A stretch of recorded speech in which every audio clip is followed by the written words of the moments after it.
you tonight for coming out to hear a very interesting talk by Amirah Orozco. Before I introduce Amirah, let me tell you a little bit about Charter Oak. We are a multicultural arts center doing the work of social justice through the arts, and we fulfill our mission in several ways. Through our City School of the Arts, we provide a completely free arts education to 1,000, soon to be 1,250 Hartford young people. We offer 3 programs for people in the homeless community that provide employment and educational opportunities. And we present professional multicultural arts events, live performances and readings and lectures, exhibits from which no one is ever turned away for lack of funds. So please join our mailing list. Our e-blast is about more than just our calendar. It has lots of really interesting things in it and thought-provoking things. And if you'd like to support our work, any donation would be deeply appreciated. We definitely could use your help. I want to remind you that every Wednesday from noon to 1 on Zoom, we have a discussion of the 1619 Project. And it's just a wonderful conversation and has been really life-changing for us all. And you don't have to read anything in advance, and you can just jump in at any time because we read everything out loud and discuss whatever portion we cover each session. So if you're committed to doing anti-racism work, this discussion will support you in that. Also, this summer, we're offering 6 summer camps, and one of them is an in-person discussion of the 1619 Project for youth, ages 13 to 18. So it'll be a week-long, half-day camp, and if you know of any young people who might be interested, please let us know that. In many ways, the justice work that we do at Charter Oak Cultural Center was inspired by Maria Isasi-Díaz.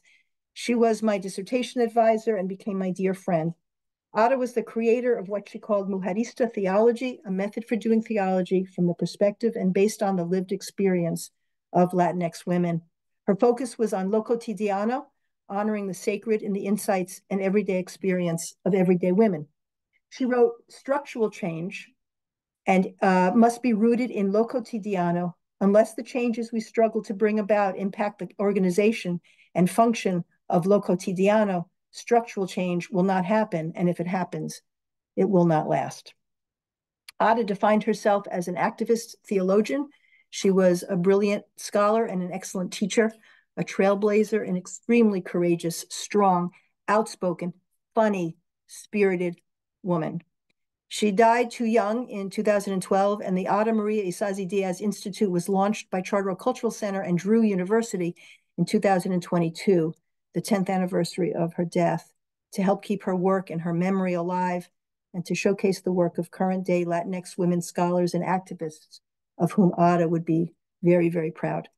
We at Charter Oak are most grateful to Drew professors Dr. Tracy West and Dr. Francisco Pelaez Diaz for being instrumental in bringing the dream of this institute to fruition.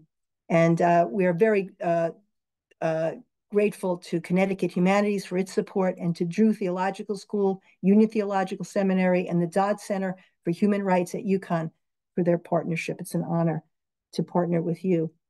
And now it's my pleasure to introduce our wonderful speaker.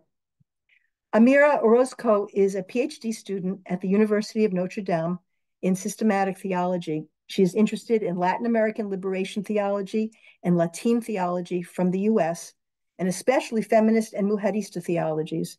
She is originally from the border between El Paso, Texas, and Ciudad Juarez, Chihuahua. She holds a bachelor's degree in philosophy and a master's of theological studies from Boston College. The work she is presenting today is a deepening of an article published in 2022 in Commonweal magazine and will also form part of her dissertation on the intellectual genealogy and history of Latin theology. Please join me in welcoming Amirah Orozco. Thank you, Donna. Thank you. Thank you for that introduction, and thank you all for being here. It's really, and for the invitation as well. It's really is an honor to be here at an institute named in honor of Ada Maria. So thank you. One interesting thing about doctoral studies as you try to make your intervention known in the field is that you become really aware of where you are in terms of your generational realities and where you are in relevance to people who you study as well as who you study under. with a lot of my teachers having been younger colleagues of students of the likes of Maria Isasi-Díaz, Virgilio Elizondo, Gustavo Gutierrez, I am the student of the students of those early generations of Latin American and US Latina liberation theologians. I met Gustavo Gutierrez once on a trip to Lima and saw John Sobrino once at a visit to the UCA in El Salvador. But really, I meet these people through their work. And these Gustavo Gutierrez, John Sobrino are Latin American liberation theologians who you might be interested in reading if you're here today, but in case you don't know those names. But the certain degree of removal is also true for me for Las Hermanas, whom I knew nothing about growing up, despite the fact that I grew up in El Paso, Texas, where a lot of the center of a lot of their founding and a lot of their activity took place.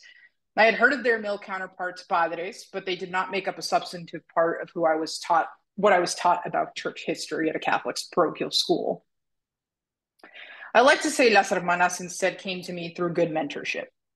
I was a master's student in theological studies in 2019 when Dr. Hassman Ospino at the Boston College, now as of late Clough School of Theology and Ministry, handed me a book of Lara Medina's book titled Las Hermanas, Chicana, Latina, Religious Political Activism in the US Catholic Church. I had shown interest in the history of the Latina Church and in the US, and I especially wanted to know about those in the Catholic Church who were active members of the social movements of the 1960s. I read her book over winter break of 2019 while I was back home in Mexico, and it was a story that I was immediately enthralled by. The story of the Latina religious sisters and Catholic lay women who fought in the Chicano movement, standing on picket lines together with other activists and in close contact with Dolores Huerta, really took me in. These women captured my imagination, who I thought I could be, and most importantly, though, who I thought our church could be in the 21st century. With the reforms of Francis then on the horizon and Las Hermanas and my newfound narrative of who Latina people were in the United States, my vocation as a theologian and as a theological educator was enlivened by these women. I remember walking down the street of Allston, Massachusetts, a neighborhood in Boston, with a mask on my face, with my friend Kyle, who I actually see here. He's a forever supporter, and doing what I can only now really describe as ranting at him. And so thank you, Kyle, for listening to all of those rants. I told the stories that I had been told and made the connections with larger trends as Kyle and I walked down Commonwealth Ave in the heat of the pandemic. As a part of my master's thesis under the direction of Dr. Hassman Ospino, I carried out interviews with 5 hermanas who I could get a hold of, and also Lara Medina herself. Their testimonies captured every part of my heart. Despite the ubiquitous difficulties of Zoom for women who were 70 plus years old, these conversations brought life to me. I was telling Donna earlier this, but learning how to transcribe interviews was not life-giving at all, but the interviews themselves were very life-giving. The story of Las Hermanas is, I think, one that should be told. And it is one that in this particular moment where Christianity in the US and across the globe feels increasingly taken over by a small sect of conservative bishops and leaders, as well as online influencers, remembering Las Hermanas becomes a way of thwarting narratives of docile women.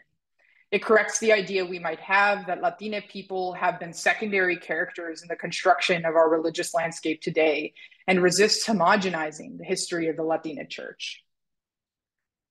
As the intersections between politics and religion become more pressing, the question of whether religion, and I think I would say especially Christianity, can be saved from the jaws of far-right fundamentalism is, at least I think, one of the most important questions of our day. It's not only true for Christian theologians like myself, although it is in a special way a task for us, but it is an important question in general. The history of groups like Las Hermanas and their own articulations give us ways to begin to disentangle the complicated history of patriarchy, racism, and colonialism with the theology of the Christian churches. So a brief word on language. As you may have already noticed, I use the word Latine, which I use because I'm a fluent Spanish speaker, and the E has always been a neutral gender for me. Presidente, estudiante. I will use the word Latina when I am talking about all women-identified people. The word Hispanic, however, is the pervasive word in the sources that I am using. I will therefore also use the term Hispanic, especially when pulling from primary source documents. Although it might appear outdated to some, The term for the people whose stories I am telling today is in fact a powerful identifier. While they would occasionally switch to terms like Spanish speaking or Spanish surnamed, the term Hispanic was a way to describe Spanish speaking people in the US. This distinguished them from Latin Americans who lived south of the border and also gave them a way to speak about those for whom the US was both a primary place of origin, oftentimes of families who predated the 1848 invasion and annexation of Mexico by the US, and also those who were immigrants, right? So that word was able to hold those two groups together. Today, we'll work through 3 episodes of the story, as I have been told, through academic historians and hermanas themselves, including Hermana Yolanda Tarango, who was a speaker in this series, and a very good friend of Maria Isasi-Díaz.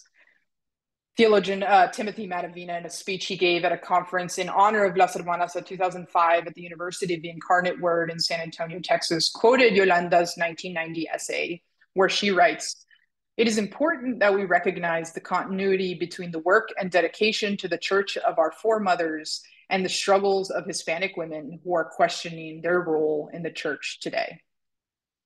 These words that Yolanda wrote are the paradigm that I am using as I tell these stories today. We cannot view ourselves as neither the beginning nor the end of history. We are neither. There are many people who have paved the way for us to be here, and we are looking to lay the work for those who will come after.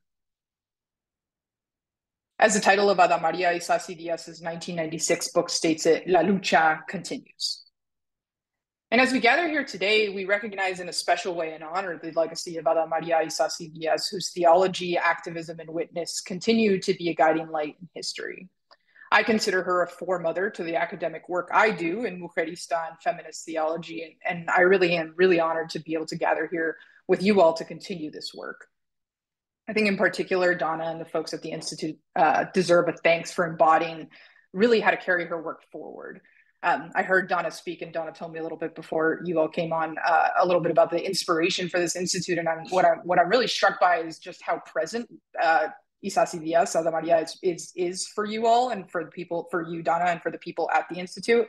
And so it's really, really beautiful to be able to be here with you all to make this dream a reality. Literally a dream, literally came to Donna in a dream. So most especially thank you all for carrying on her legacy. So my hope here is that the memory of Las Hermanas be somewhat of a dangerous memory, to use the category of German Catholic political theologian Johann Baptist Metz. Metz describes these memories in relevance to the passion, death, and resurrection of Jesus. They are memories that when we dare to remember forward, as he puts it, these memories interrupt our world order and jolt our complacency in systems of oppression. As I work through these small snippets of Las Hermanas, I'll have some slides with photographs that I'll put up in just a second. I will also try and at the end draw some connections about how these episodes remain relevant for the legacy of Las Hermanas in theology in the world today. However, as we open the conversation up to the larger group, I would really like to hear from you all about how this work is relevant to the work you all are doing. I see a lot of people on here who are not just strictly academics. They're working in a lot of different ministries, a lot of different things. And so how is this work relevant for you? Does hearing about Las Hermanas or learning more about them do anything for you? Do their actions provoke something in you? Does their legacy stir change for you? So on the term episode here, I am using the term episode in line with the way scholar of the Second Vatican Council, Joseph Komonachak, describes the council. He describes the council itself as an episode in a plot. An event is important because of the story you tell around it. In other words, that's what he's trying to say. The council is important because of what happened before and happened after the council. The council is not just sort of an event that happens in a vacuum. An event is an event because it is surrounded by a series of episodes in a larger plot. The vantage point you get on a narrative depends on the episodes you tell in it. So the following episodes are telling of the stories of Las Hermanas, but they are significant because they are surrounded by each other, but because also they tell the story of a group of people responding to their specific historical moment. These episodes are not exhaustive of Las Hermanas or their work, and their legacy is incomplete just in this telling. And so we'll start with one first episode, and I will pull up the slides. Can everybody see that? I can see. Yeah. Oh. Okay. Let me put it like that so I can see them. So we'll start with the first episode. the founding years between 1971 and 1975. Las Hermanas was founded in 1971 by Gloria Gallardo, a Holy Ghost sister from San Antonio, and Gregoria Ortega, a Victorinal sister from El Paso. The organization was founded with the express purpose of attending to the needs of Hispanic people in the United States. This was to be done by direct contact with the people and to be communicated to the church hierarchy in ways that advocated for both resources and attention be given to the Latina peoples. Many of the organization's earlier years were spent advocating for sisters to be taken out of education for white middle-class children and into ministries where they were working particularly with farmers and Latino farm workers, sorry. One of the group's earliest projects, known as Proyecto Mexico, also included the interviewing and documenting of the poor labor conditions of religious sisters from Mexico.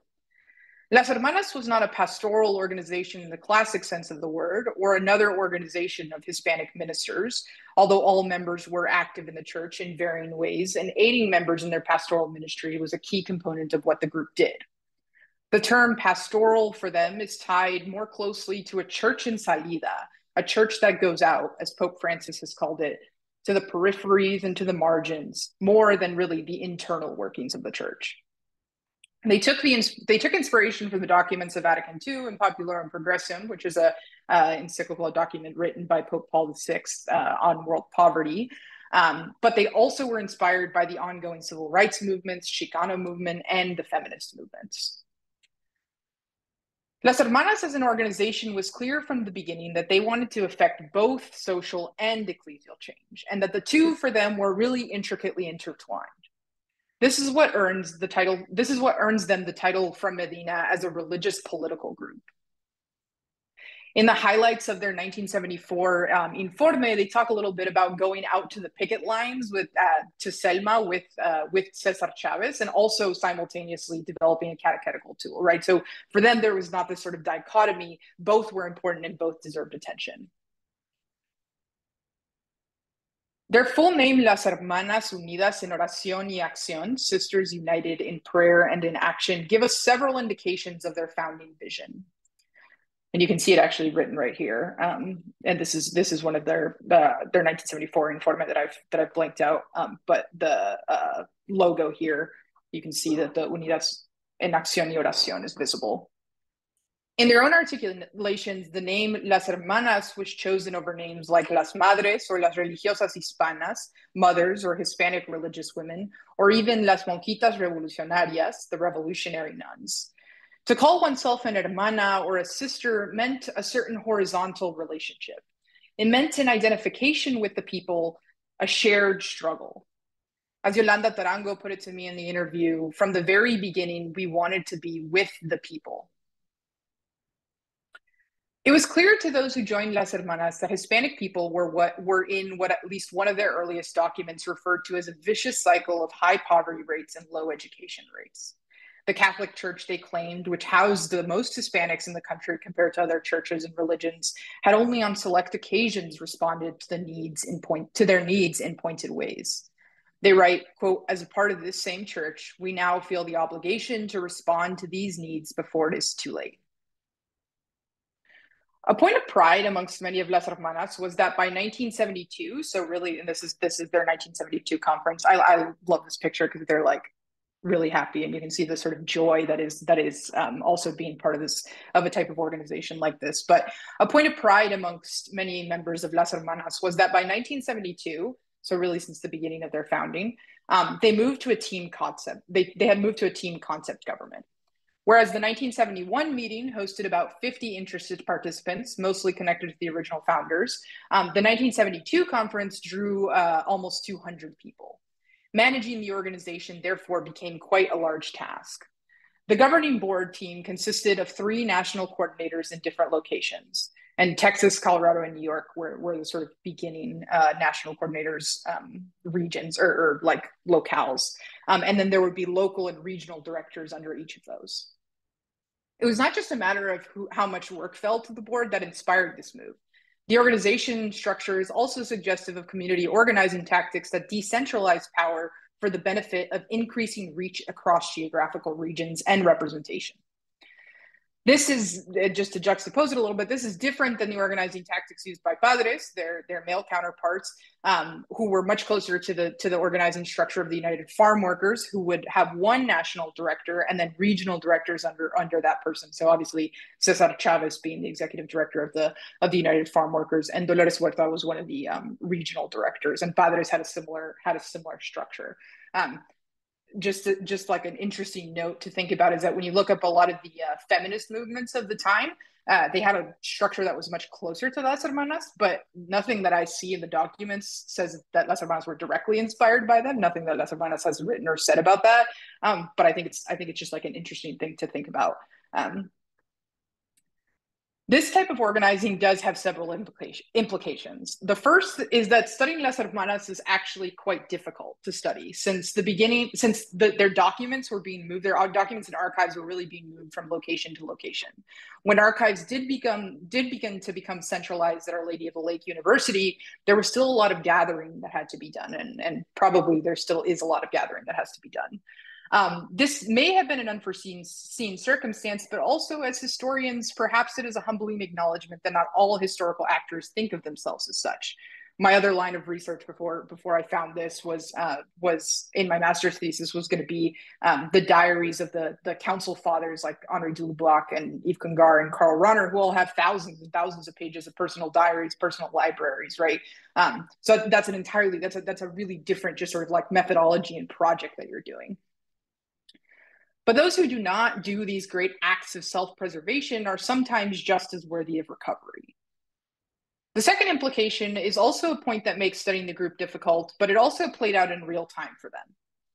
It is the nature of any decentralized organization that members are involved in multiple things where they can choose whether or not to affiliate with Las Hermanas, right, at any given time. Members were a part of multiple organizations at once, including for some religious orders and teams in their own respective communities, or in at least one case, an elected official. Members were updated through the Informes, which I showed on the last slide, newsletters sent out to members. They were like newsletters sent out to members written by the national coordinators to keep them up to date with the happenings of each region. The 1974 Informe gives an example of a time when the decentralization caused unclear expectations and messaging.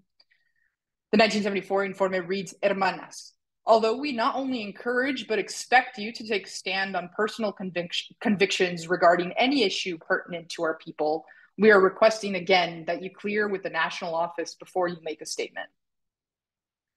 The issue was that some members had written, and presumably with their Las Hermanas affiliation visible, to a bishop about his dealings with Hispanic people. The Las Hermanas National Board, however, had been present at the very meetings with him that the others were complaining about. This gave off a symbol of a weak united front, as they referenced in the Informe. And so as they dealt with bishops and other church leaders, the sensitivity around being a united group was really important. The stated purpose of the team governing board was always to have more representation on the board. But as anyone who's ever led a group of people knows, representation is not always as clear-cut, especially when people have opinions, especially people like Las Hermanas, who are people who are going to have opinions, and those opinions are not always going to be the same opinion. One such example of multiple opinions came in one of the most hotly debated questions for Las Hermanas in their earliest years. Should non-vowed religious women be allowed into the organization? The organization was originally founded as all vowed religious women, but it positioned itself as the sort of parallel organization in which women who did not have other Latina sisters in their orders could come and talk and get support around issues pertaining specifically to their people, right? So sort of this other organization, this other sort of alternative to the order. It was a sounding board for these women, and in many instances gave them skills and language to talk about the needs of their people with the superiors and other sisters around them. However, as many of you may know, in the Catholic Church in the 1970s and 80s, vowed religious life decreased dramatically, and priests, brothers, and sisters were leaving their congregations in record numbers. The question about alternatives to religious life for lay people was really on the global docket. On January 4th through 6th of 1974, a group of Las Hermanas met, separate from the national conventions, to discuss the possibility of a group of women who did not belong to religious orders. It was eventually established. for a very short time. When I spoke to some of the hermanas, they remember being most concerned about those women who were part of Las Hermanas who had been what they called conscientiousized, made aware of the discrimination of the order, and had decided to leave. What would Las Hermanas be for these women? Were they to simply not be a part of the organization anymore? It seems, and the sort of earliest idea was that this organization was going to be separate from the function of Las Hermanas. And a blurb in the Informe made it clear that the original intentions of Las Hermanas was always to help reimagine religious life for women and ministries to the pueblo, trying to make a case for the fact that this was really in line with what Las Hermanas had been all along. But what strikes me a lot in the wording of this blurb is that it's really indicative of really conflicting opinions on the question. The blurb is addressed to, quote unquote, those who think this is a revolutionary idea. The author is emphatic to point out that there are other organizations already carrying on shared membership status.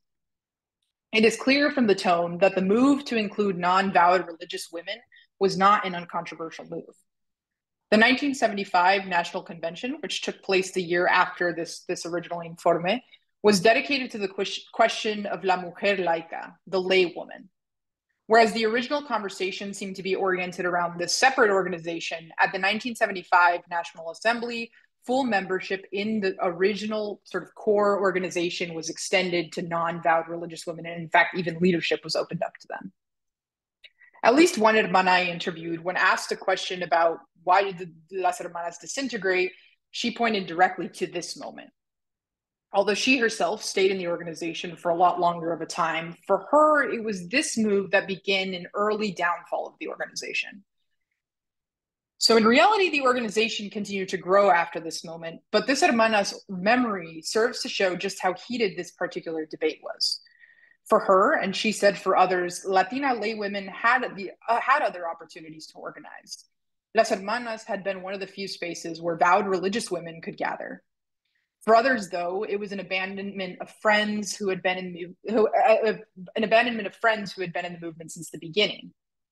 Of course, as you all may know, Maria Isasi-Díaz did end up leaving her congregation, so this would include her, right? So the following year, in 1976, in a writing of the business meeting at the National Assembly, the minutes read, quote, "This was a first that really went without notice for all of us. But for the record, it was the first time that two hermanas not belonging to religious congregations were nominated. One of those was elected." By 1976, then, the issue seemed to be in the rearview mirror for the organization, but the sort of identity marker of what Las Hermanas was, those conversations were really important to be had. The second episode, the involvement in the founding of the Mexican American Cultural Center and subsequent conflict over membership in its board.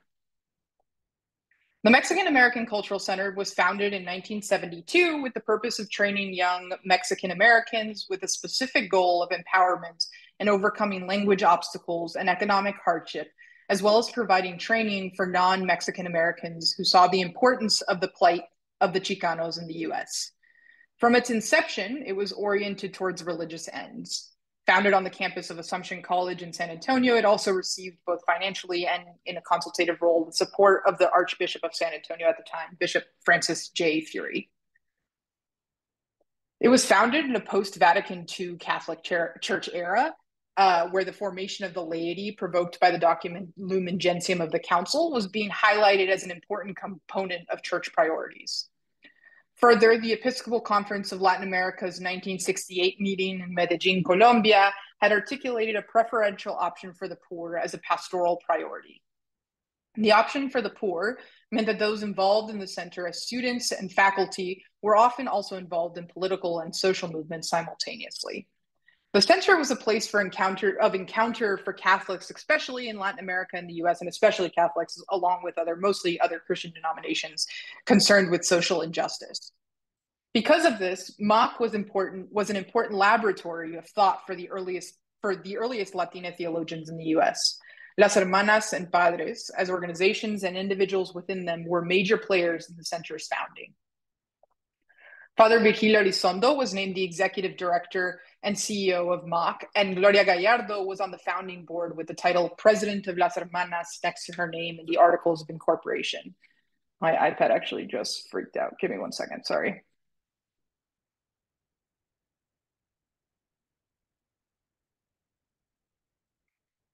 So Gloria Gallardo was on the founding board with the title President of Las Hermanas next to her name in the Articles of Incorporation. Juan Romero was also labeled as a member of Padres.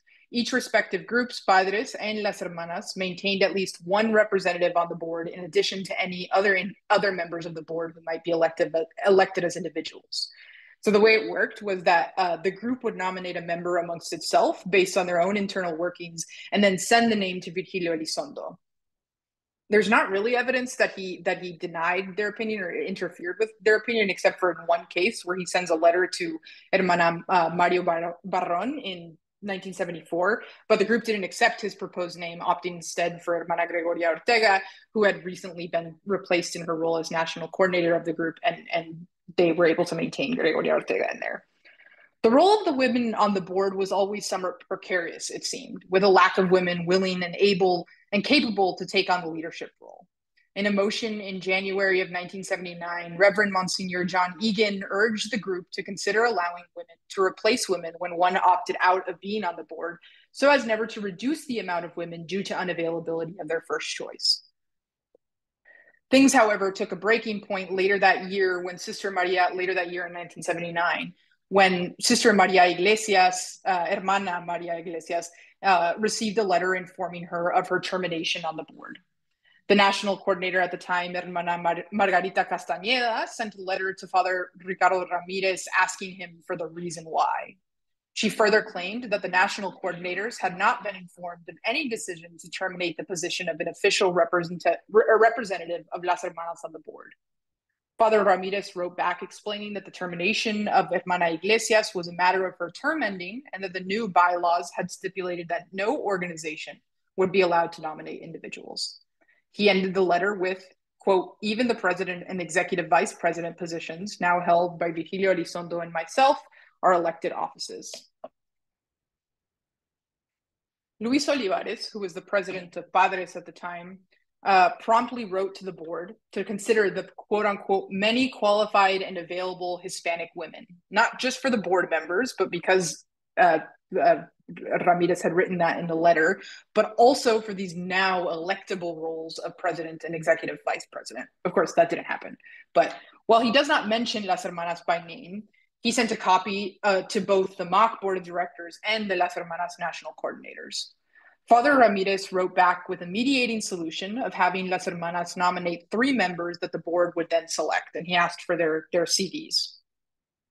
In the January 1980 MAC board meeting where their CVs were meant to be read, the board opted not to read their CVs in light of the fact that they were part of Las Hermanas. In other words, they would read their CVs, but not with the attention to the fact that they were related to Las Hermanas.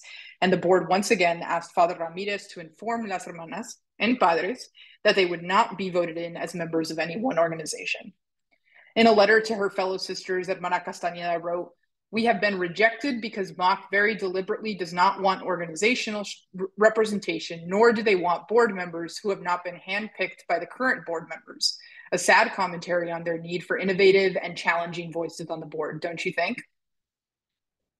She says that at their August 1980 meeting, the incident will be discussed. The result of that 1980 meeting was that Hermana Dolorita Martinez, who was on the MAC board and also at that Las Hermanas meeting, read aloud a letter from Las Hermanas to the board. In it, Las Hermanas vowed to boycott courses offered at MAC and discourage attendance at the institution, since we, as a national organization of Hispanic women, have been deliberately denied the opportunity to name an official representative to the board of an institution which members of this organization helped found. Hermana Martinez, tasked with reading it, did not personally agree with the decision, the minutes claim, and Archbishop Sanchez is on the record as expressing his disappointment that they had decided to take this type of action. In an interview that she gave to Lara Medina in 1997, and so this is, you have to remember, this is 18 years after this has occurred, but Castañeda describes the intensity of this moment for her. Medina quotes her as saying, in the 1970s, our level of consciousness was being raised, that the church was a male and hierarchical system we were engaged in. We were put down and even told that we are crazy.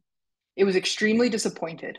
It was extremely disappointing. At this point, it is like a divorce. While some of the hermanas did distance themselves from MAC, many continued to give classes. And actually, in fact, in 1983, Sister Yolanda Tarango, Hermana Yolanda Tarango, becomes the coordinator for the personal renewal through pastoral education program, which is one of MAC's biggest programs. The MAC was of the 1970s and 80s was a social and ecclesial center. In 1978, the Jesuit Superior General Pedro Arrupe visited MAC. In 1987, even Pope John Paul II made his way to MAC during his tour in the US. The history of the center during those years provides us with a window of the happenings in the US Latina Church. Its visits from the likes of Gustavo Gutierrez and Enrique Dussel to teach summer courses also makes it one of the most important spaces of encounter between Latin American theologians and Hispanic theologians in the United States. The experience of Las Hermanas with MAC from its founding to the years of conflict and all the times in between, with unwavering dedication, also make MAC an important place in the history of Las Hermanas. As Las Hermanas confronted the racism and discrimination in society, they also simultaneously became aware of the way patriarchy played out in their very own church. A lesson that they would learn over and over again, and one that we continue to unpack today. This next photo, I like this photo too. I think they look like they're at a liturgy. They don't look, at first, when I first saw it, I thought they were raising their hands in class. But then if you look at them, they look like they're doing some sort of worship, like praise and worship or something, and at MAC.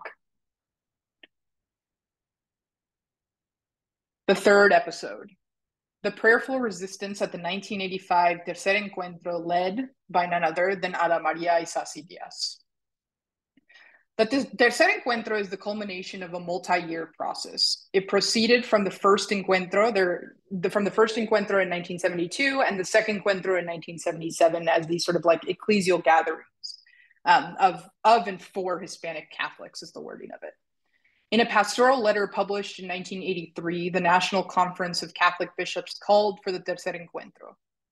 Under the heading of the convocation for the third encuentro, they wrote, "We call for the launching of the encuentro processes from comunidades eclesiales de base and parishes to dioceses and regions, and to the national level, culminating in a gathering of representatives in Washington, D.C. in August of 1985. Those of us familiar with Francis's talk about synodality might recognize this process as very similar to what Francis is doing currently, what he's attempting. It is a process that starts with a convocation from on high, with the bases to organize themselves, to be able to engage in a process that ends in a gathering of elected representatives from said bases, right? So what Pope Francis is doing is really an imitation of what Latina Catholics in the United States have been doing for many years.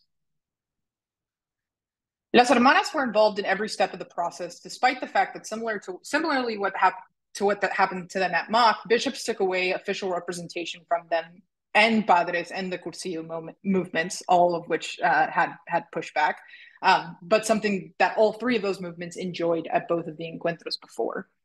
The encuentro engaged an estimated 600,000 Hispanic Catholics, according to news reports at the time. Las Hermanas maintained a strong presence in the encuentro beginning in the 1984 Chicago meeting that set the themes for the meeting. In 1984, 1 year before the encuentro, instead of one national assembly, Las Hermanas hosted a series of regional meetings where they began the process of the Tercer Encuentro, garnering ideas and consultations from their bases in their ministries on the 5 themes of the conference. As the women gathered, they discussed their own reflections and thoughts and held space for prayer, liturgy, and ritual. And this is one of their regional meetings. The next year after these regional meetings, Las Hermanas did something that would change the history of this encuentro. In 1985, in the days leading up to the encuentro, Las Hermanas held their own national assembly entitled Hacia el Tercer Encuentro, or Towards the Third Encuentro, where women who were delegates gathered at a hotel not far from where the encuentro was to take place. Through a series of talks, and there were only like 1 or 2 talks, mostly it was conversation, but one of the talks was given by Isasi-Diaz, and it was entitled "¿Qué es ser profeta?" that she also gave in the New York region. That means what does it mean? What does it mean to be a prophet? The women discussed their own ideas about the encuentros and the themes in these conversations, and Ada Maria's talk was supposed to sort of prime them on what does it mean to be a prophet? What are we doing here? What is this encuentro for? What do we want to say at this encuentro? What is our role at the encuentro? While the role of women in the church was not explicitly mentioned in the initial documents, the role of the encuentro, the role of women became a constant topic conversation as groups gathered that August. The proposed wording for the concluding document read, "We as Hispanic people want to follow a thrust that values and promotes women at all levels in the church and in society." The wording, all levels, for some, pointed towards women's ordination to the priesthood. Those who were there told me that as the proposal went up for a vote, a young priest ran to the podium and whispered something in the ear of the chairman. The vote was brought to a screeching halt, and it was announced that the vote had failed, even though no vote had been taken in reality. While the young priest's identity was not known or remembered, multiple hermanas told me that those were orders from the Vatican, and this is, of course, their memory. And it's hard to say exactly where those orders came from, but they came from somewhere on high.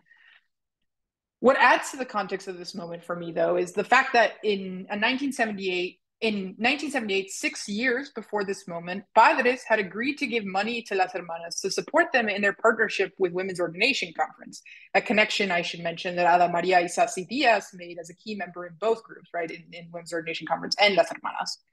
And in 1981, so only 4 years before this moment, in a letter updating the Hispanic Advisory Committee, a major economic funder of Las Hermanas, they spoke about their partnership with the Women's Ordination Conference. And the Women's Ordination Conference is an organization that advocates for women's ordination to the priesthood in the United States that was founded around the same time that we're talking about now. So while I can't be certain because I haven't seen the documents exactly, there did not seem to be much pushback here from the Hispanic Advisory Committee, which is a part of the USCC, the Bishops' Conference. One can only speculate what changed in those few years or what this specific moment in the tercer encuentro made some feathers ruffle, so to speak, on the issue of support for women's ordination from the Latina community. The training and organization of the pre-conference meeting that Las Hermanas held proved extremely useful in this moment as chaos erupted almost immediately. As the conference ended for the night, Las Hermanas organizers gathered at the back of the church to discuss the event. Tarango told me that some people wanted to cover the statues of Mary with sheets from the hotel room, like go to the hotel room to bring them back and cover the statues of Mary in the church with those sheets. She and Isasi-Diaz, she told me, convinced them not to do that for fear that it was not totally respectful. Tarango laughed as she told me this story, and she said what they ended up doing was her idea, but she said Ada always took the fall. The next morning, Las Hermanas gathered outside the church to pray the rosary. Estimates range from about 200 to 500 people present, but considering there were only about 1,100 people, not only 1,100 is a lot of people, but considering there were 1,100 people there, either of these numbers, 200 or 500, are not really insignificant. At each mystery of the rosary, one woman stepped forward to tell her story of poverty, of domestic violence, of sexism. No one, though, told their story of their call towards ordination because, as Tarango put it, that's what it was all about. Her words indicate that the women and men who stood out there understood that women's ordination was not just an issue of church leadership, but it was an issue of injustice and thwarting the work of the Spirit in the heart of God's people. The final document reads, "We as Hispanic people wish to follow a thrust of valuing and promoting women, recognizing her equality and dignity and her role in the church, the family, and society." So much different than that first original proposal. This innocuous but also vague statement on women was disappointing to many members of Las Hermanas, but their prophetic witness, I think, cannot go overstated. It was a moment where Latina women took their rightful place as full baptized members of their church. While the results were not as desired, the advisory committee meeting of the tercer encuentro, which met the following year, and to assess how the encuentro had gone, and in those meetings they wrote, in those minutes, they wrote, "The movement of Las Hermanas has begun its process of conscientization, and they will continue to put it into practice. They will continue with the process while at the same time growing with the process." Las Hermanas had made their mark on the tercer encuentro.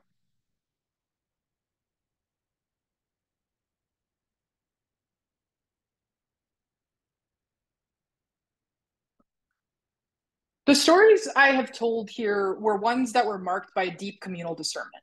They require deep thinking about what it means to be church, what it means to be a people dedicated to social justice, and what it means ultimately to be a religious Christian. My contention is that these similar discernments have not ended. The ability for women to live in the church in ways that feel authentic and life-giving is ongoing and remains an open question about how and if it is possible. And we are to take seriously the methodology of lo cotidiano. The task of the theologian cannot be one of merely contextual or merely textual analysis. We must engage the lives of the people whom we study. Maria Isasi-Díaz's scholarship is undeniably affected by her own work in the Women's Ordination Conference and Las Hermanas. She bridged gaps between church life, social movements, and the academy. I want to conclude by bringing us back to the second part of the name for Las Hermanas, Unidas en Oración y Acción. And again, it's right here. Las Hermanas were strongly influenced by liberation theologians in Latin America. Liberation theologians are largely credited with introducing anew to Christian theology a primacy of praxis. Ignacio Ellacuría, who is a favorite of mine and also very well cited by Isasi-Diaz in a lot of her work, writes that, quote, a correct pastoral approach to spirituality ought to start from the assumption that the spiritual is nothing other than a dimension of the person considered individually and socially, as well as the Christian understood personally and institutionally.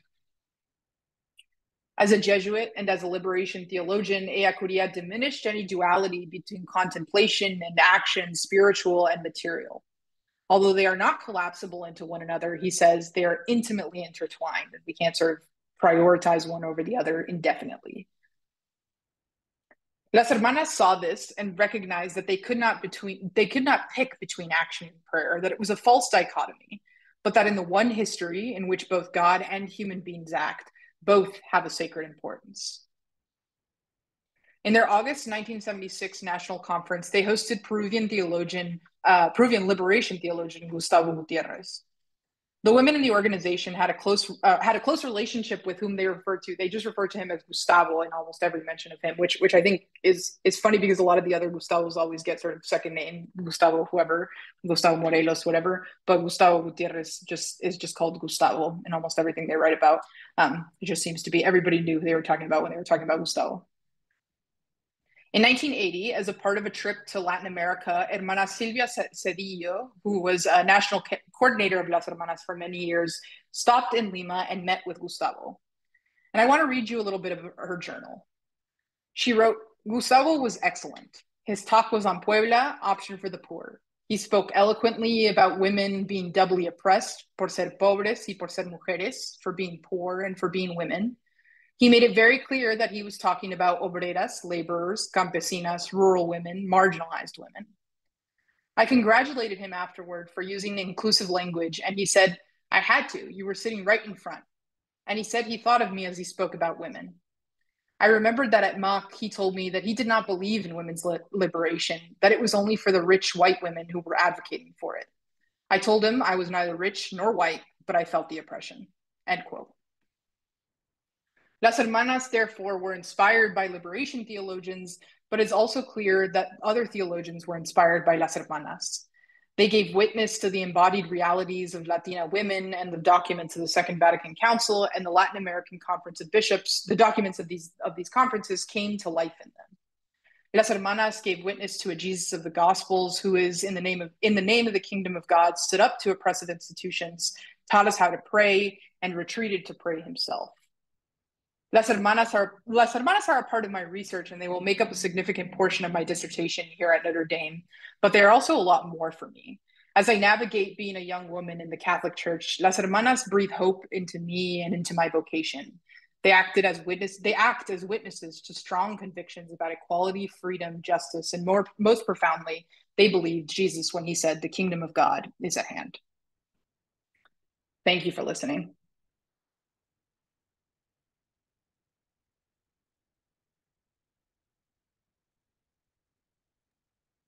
Amirah, thank you for that really brilliant presentation.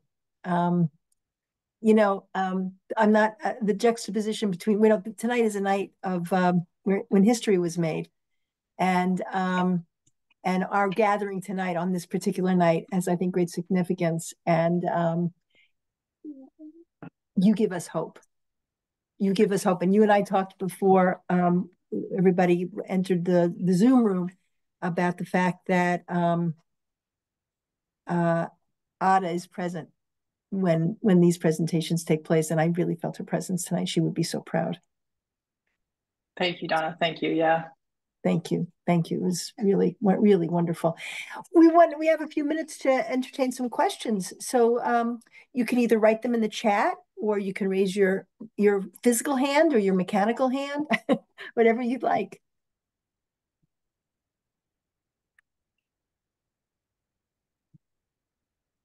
You're getting all kinds of accolades in the chat.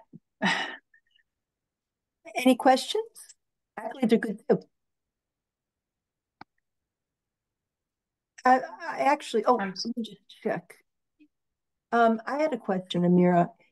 Las Hermanas support it. They supported Ada's work in interviewing women. Did they provided some financial support for that? Yeah, I don't know. I don't know so much as financial support. I know that she went down to Mock.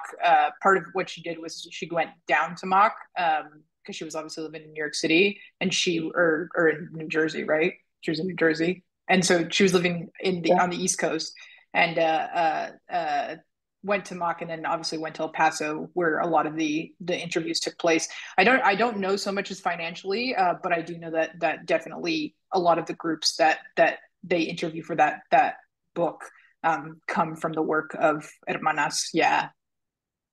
As well as a lot of padres. Arturo Bañuelas, who's a priest in El Paso, Texas, who was really prominent in padres, gave them a lot of the support for those women that they ended up interviewing. Yeah. Huh. Yeah, I thought that Yolanda had told me that. Financial support, and that might be true. Yeah, that might be true. Yeah. I think so. There was a mechanical hand up. I thought I saw Teresa.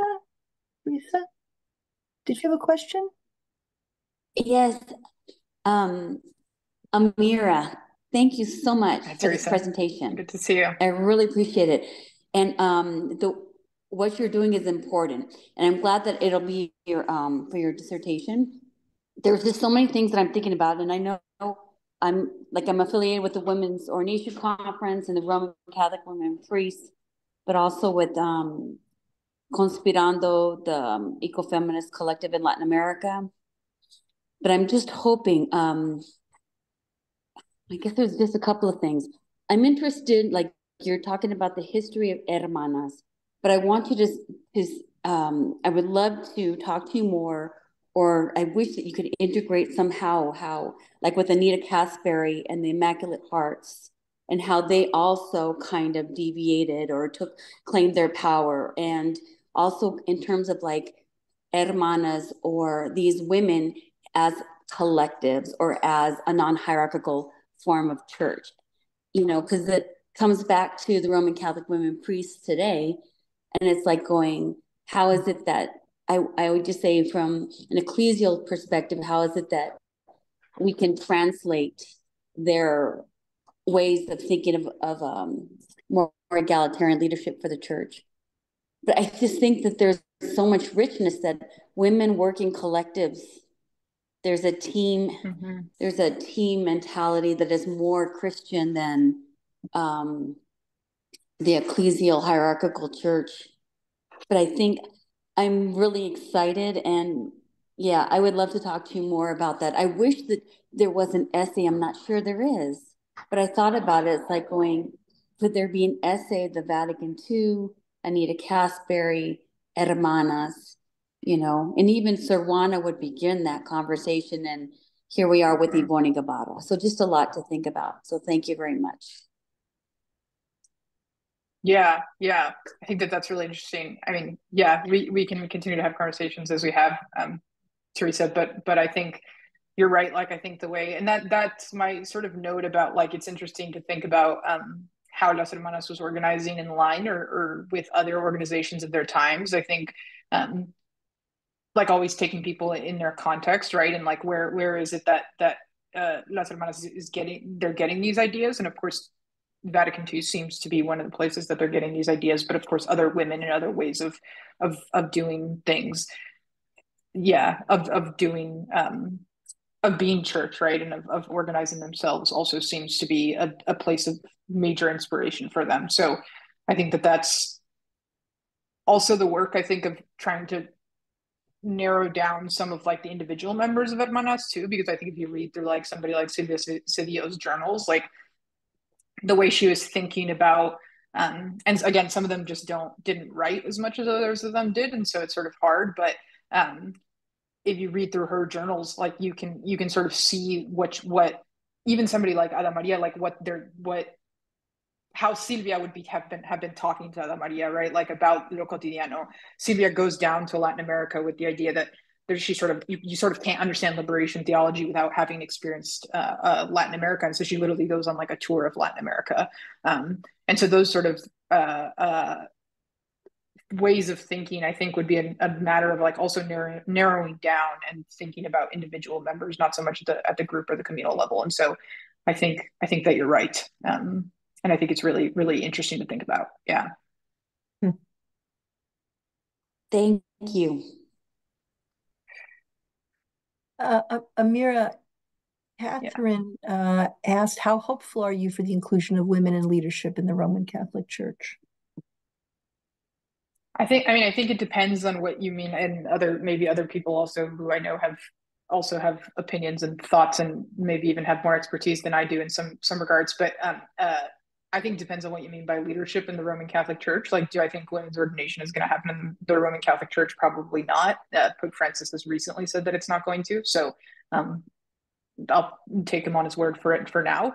But I think, like, how do we think about leadership, and and I think one thing in my work where I've like focused a little bit more on Ada Maria inside of the Women's Ordination Conference, I think one thing to remember that she always used to say is that we're looking for a renewed priestly ministry for women to be ordained to. And I think taking that and thinking about really how is it that the way that we organize our churches is sort of inherently patriarchal, right? And so how do we sort of rethink these ministries? How do we rethink what it means to be a leader in the church? Like, how do we rethink all of that? I think is a work of theologians and work of people who deeply care about this. So yeah, so I think it depends on what you mean by leadership. Yeah. Thank you. Jesse Mann had a question. Among the vowed women, which religious orders were most represented in Las Hermanas? That's so. Tim Medavina might have to help me around here this one, because I read their what's it called, their insignias, and I don't actually sometimes go all the way through and look at which orders they belong to. But the Yolanda Tarango belongs to the Sisters of the Incarnate Word. The Sisters of Sacred Heart, I think, were representative. I don't know what Margarita Castañeda was, though. I can't think of it off the top of my head. I can get back to you on that one, Jesse, if you want me to. But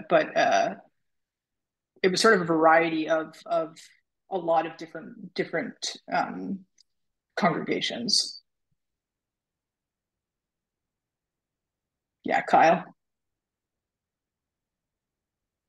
Thanks, Amirah. I think I wanted to ask a question coming from kind of the context that I'm working in. I appreciate that in your talk you mentioned that there are people coming from a variety of different experiences of working in the church and working around the church.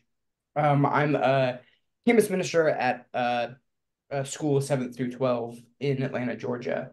And I'm just curious, like, what you feel like from kind of your personal engagement with Las Hermanas, you kind of take as a way to rethink ministry or rethink role models or rethink what, like when we're working with sort of young people or working in parishes or schools, kind of the witness that they provide for people who are trying to form people to appreciate community and appreciate the way religious spaces can bring community, and also empowering them to create different types of community than maybe they have available to them. Yeah, I mean, I'd like to hear your thoughts on that too, but I can take a stab at it for myself. But I think it's an interesting thing to think about as a high school campus minister, right? Like, what do these types of stories? And I know you that Kyle has read a lot of my work, so Kyle knows a lot of what I'm talking about and assigns it in classes that he has. So, but I think so one thing that's really inspiring to me about Las Hermanas is I think that they really were people who were grappling with the idea that we want to be part of a church, like we want to be part of church, right? Like I think they're in feminist idea in a lot of feminist groups. The sort of rejection of the church is a sort of rejection of religion altogether, right? Is a sort of knee-jerk reaction in a lot of ways. And feminism and religion in throughout history are really taught as sort of antithetical to one another, right? But I think like the thing that's inspiring to me as a young Latina Catholic, but I think can continue to inspire a lot of people is like, what do we do? And when we do deeply want to be part of church, right, and we do deeply want to be religious, right, and we do deeply believe in you know, the God of the Gospels, right, and the Jesus of the Gospels, right, and like sort of kicking ourselves out of the church is not good enough, right? It doesn't satiate us, right? And so I think for me, Las Hermanas really gives a lot of breadth and a lot of embodiment to that sort of like what one might call liminal space, right? Of being sort of ni de aquí ni de allá, to use a lot of the philosophies of Latina philosophers in the United States, right? So for me, I think that's really what caught me with them, and I think that's why I think telling their stories to young people, I think is can be very inspiring in a lot of ways. Yeah, I don't know, Kyle. What do you think? This is your talk. I'm not gonna offer I'm not gonna offer my opinion, but thank you. I appreciate that answer. Do you want to talk about it later? Like we can talk about it later. Yeah. Great. These are great questions. Anybody else have anything that they'd like to ask Amirah? Just on the question on the religious congregations, just really quickly is oh my gosh, her name just escaped me. Shannon D. Williams has a lot of work on Black sisters and their experience within religious congregations. I don't think as much work has been done for Latina sisters, like directly within their congregations. I could be wrong. I could be missing some monograph that's really important. But Shannon D. Williams' book on Black sisters is really impressive. And if you're interested in that sort of like experience of the congregations itself. No, thank you for that. Not to call you out, but Dr. Irizarry Ramirez, you had made an interesting comment in the chat. Would you like to say something again? I don't mean to put on the spot. And you can say no. Hello. Yes, Hi. I'm talking from Puerto Rico. My comment Welcome. was, yes, thank you. My comment was about the patriarchalism and the machismo in the church that is also reflected in our brothers, especially brothers, in the Latin American liberation theology. In their practice among us as women in this that support the Latin American liberation theology. One of my critics in that to these brothers and some of our sisters is that usually the view that the women have to be in charge of domestic tareas, not only in the house but also in the ecumenical movement. That was my comment in the chat. It's sad because mi experiencia, I will talk in Spanish. Mi experiencia, por muchos años trabajando desde lo ecuménico es que, ¿cómo te digo? Cómo romper las barreras del machismo y del patriarcalismo aún en nuestros hermanos que nos acompañan en la lucha de liberación. Porque un Martin Luther King Jr. era también machista, a pesar de todo. Yeah. Tú sabes, ese es mi comentario. Gracias. Te felicito. Gracias, gracias. Yeah, that's that. Yeah, I mean, I think that that's sort of what I wanted to get at towards the end too. Like Gustavo Gutierrez, um, great thinker, one of I think the best thinkers of the 20th century. That's a bold claim, but I think I'll make it. Uh, a great thinker, but he was really adamant for a long time about the idea that women's liberation was sort of a problem of the bourgeoisie, right? The sort of not something that affected Latin American women and not something that affected Latino women in the United States. And I think that those earliest generations, I think especially Ada Maria, I think makes, and Maria Pilar Aquino too, like they're making a lot of those criticisms of the sort of blind spots of liberation theology. And I think now decolonial theologians are making some of the same criticisms, right? The sort of what are the methods that we're using that are inherently colonial, right? That are inherently patriarchal. And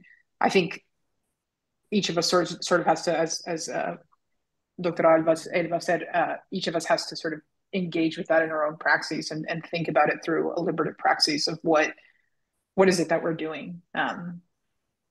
Yeah, yeah. And I think also leaving room for growth, right? Like I think that that there's sort of not Gustavo Gutierrez does grow on this point. I don't know of any writing that he necessarily makes on it, but he does grow on this point in personal. Isasi-Diaz's journal attests to that, but I think that a lot of people attest to that. Like it's not like he stayed in the sort of patriarchal zone forever. And the other thing I was going to say, Doctoral, is that Las Hermanas, and it's something that I have not delved deep into the archival research of it, but I would like to, is that Proyecto Mexico that I mentioned actually engages the women who were in these ecclesial domestic settings, especially women who were immigrants from Mexico, and they expose a lot of the sort of really bad labor conditions of these women as they were living in seminaries and treated very, very poorly, right, by the Anglo priests, right, and treated as sort of like housemakers, but in conditions that were just like really, really horrid, and that's a project that Las Hermanas takes on, of going from site to site, looking at these, like looking at how these women lived, which I don't know exactly where those archives are, but I will track them down. I'd like to track them down and grab them. Yeah. Thank you. Gracias. Sí. Anybody else want to say anything or ask anything? I want to say that Dean Edwin Aponte from Drew Theological School is with us tonight. And Dean Aponte, I want to thank you also for bringing this for birthing this institute with us. It really, your support has meant the world to us. And I thank you so much. Well, thank you for mentioning me. I'm just really grateful to hear this excellent presentation. I'm of a generation where some of the individuals that you mentioned I knew, so you've helped give additional texture to what was happening. And I was of a younger generation though, and watching these people who became mentors and teachers of mine as well. So I'm so thrilled that you're doing this work, and I'm looking forward to when you finish your dissertation so I can read the whole thing. No pressure though, no pressure. That's a long way out. Yeah, Tim Adavina is my director who's on this call, and that's a long ways out, as he knows. Yeah. Oh my goodness. Yeah, I can't wait to read the book. It's going to be great. It's going to be great. Everybody, thank you so much for being here for this wonderful conversation. Amirah, thank you for a brilliant presentation. It's just really lovely to be with all of you. And as I said, very hopeful. Your words are very hopeful, and just your presence here tonight is very hopeful. So continue the good work and la lucha. And thank you all. I hope you'll come again. We'll have a fall lecture. So we do a lecture in the fall, a lecture in the spring. And one other thing that we're doing, we train some women in oral history and ethnography, and they are going out and interviewing other Latinx women, and we are taking those transcripts. We have hired we got a grant, and we engaged a Latinx woman playwright to go through the transcripts, go through the interviews, and create a theater piece from it. And that will happen in the spring of 2025. And it'll be at Charter Oak Cultural Center, but we're also hoping it'll be in New York and in Boston. So something else to look forward to with the Institute. And any suggestions you have, any thoughts you have, any comments you have, we would love, love, love to hear them. So thank you, Donna, for all the ways in which you have persevered and you have just been so determined to make sure that this continues and have been so creative in putting all sorts of funding together and asking all sorts of partners to participate. And as someone who worked with Ada for many, many, many years in Christian ethics here at Drew, and also when you were a student there, it's just so absolutely beautiful the way you are honoring Ada's legacy with your work. So thank you. Thank you. Thank you. Thank you. Yeah, thank you, Donna. Thank you for being my teacher, my beloved teacher, Dr. West. Everyone have a really good night. I hope to see you again soon. Blessings to you. Thank you. Amirah, it was magnificent. Thank you. Thank you. Thanks. Donna, I was the one who